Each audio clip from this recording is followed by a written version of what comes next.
Avira Women's Day special offer 50% off on IUI IVF valid till 8th March.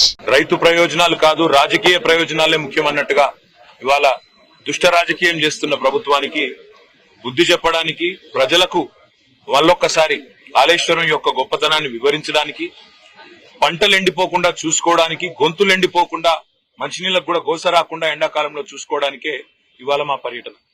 Medigadda అనేది ఇప్పుడే పోచారం గారు చాలా స్పష్టంగా చెప్పారు.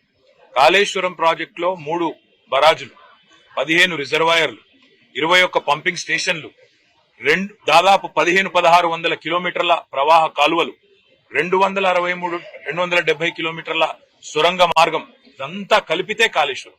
ఇవాళ మా ప్రయాణం మొట్టమొదటిగా ఈరోజు మేడిగడ్డ, తర్వాత అన్నారం పోతా ఉన్నాం. తదనంతరం రాబోయే రోజుల్లో అన్ని రిజర్వాయర్లు కూడా సందర్శిస్తాము, అన్ని చోట్లకు కూడా పోతాము.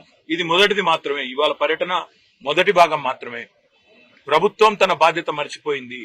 ఇవాళ వర్షాకాలం లోపల రిపేర్లు చేసి అక్కడేమన్నా సమస్య ఉంటే, సాంకేతిక సమస్య ఉంటే దాన్ని నివారించి రైతులకు నీళ్లు ఇవ్వాల్సిన ప్రభుత్వం బాధ్యత మరిచి మళ్ళొక్కసారి తెలంగాణను ఎడారిగా చేసే ప్రయత్నం ఏదైతే చేస్తున్నదో, దశాబ్దాలు తన పరిపాలనతో కాంగ్రెస్ ఎట్లయితే గోసబుచ్చుకున్నదో తెలంగాణను, మళ్ళా అదే ప్రయత్నం ఏదైతే చేస్తున్నదో దాన్ని ప్రజల దృష్టికి రైతుల దృష్టికి తీసుకురావడానికే మా ప్రయత్నం. మేము ప్రభుత్వాన్ని ఇప్పుడే పోచారం గారు డిమాండ్ చేసినట్టుగా అడిగేది ఒకటి, మీకున్న అభ్యంతరం ఏంది రిపేర్ చేయడానికి? బాధ్యుల మీద చర్యలు తీసుకోండి, మేము కాదనట్లేదు. తప్పు జరిగితే బాధ్యుల మీద చర్యలు తీసుకోండి, ఏ రకమైన ఎంక్వైరీలు వేస్తారో వేసుకోండి, కానీ మా మీద కోపం రైతుల మీద తీర్చుకోకండి. మా మీద ఉండే ద్వేషం, మా పార్టీ మీద ఉండే కోపం రైతుల మీద, రాష్ట్ర ప్రజల మీద తీర్చవద్దు అనే మాట ఒకటి. రెండవది, ఎండిపోతున్న పంటలు ఇప్పటికే స్టార్ట్ అయింది, ఆ ఇబ్బంది ఇప్పటికే స్టార్ట్ అయింది. వాటిని కూడా సందర్శిస్తుంది మా పార్టీ నాయకత్వం. అన్ని బరాజులు పోతాం, అన్ని రిజర్వాయర్లు పోతాం, అన్ని పంప్ హౌస్లకు కూడా తీసుకొని పోతాం. అవసరమైతే రాష్ట్రంలోని రైతాంగాన్ని కూడా జాగరూకులను చేసి అన్ని ప్రాంతాలకు మీడియాతో సహా అందరినీ తీసుకొని పోతాం.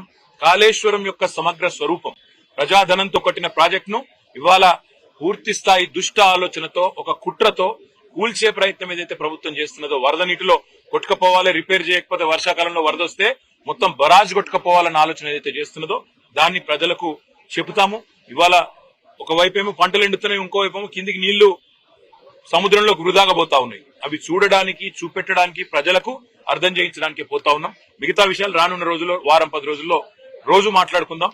తప్పకుండా మా నాయకులు అందరం కూడా అన్ని రిజర్వాయర్లు గాని, అన్ని పంపింగ్ స్టేషన్లు గాని, అన్ని ప్రవాహ కాలువలు గాని, అన్ని చోట్ల కూడా పోతాం. ఇది మొదటిది మాత్రమే మాట నేను మీకు విజ్ఞప్తి చేస్తాను.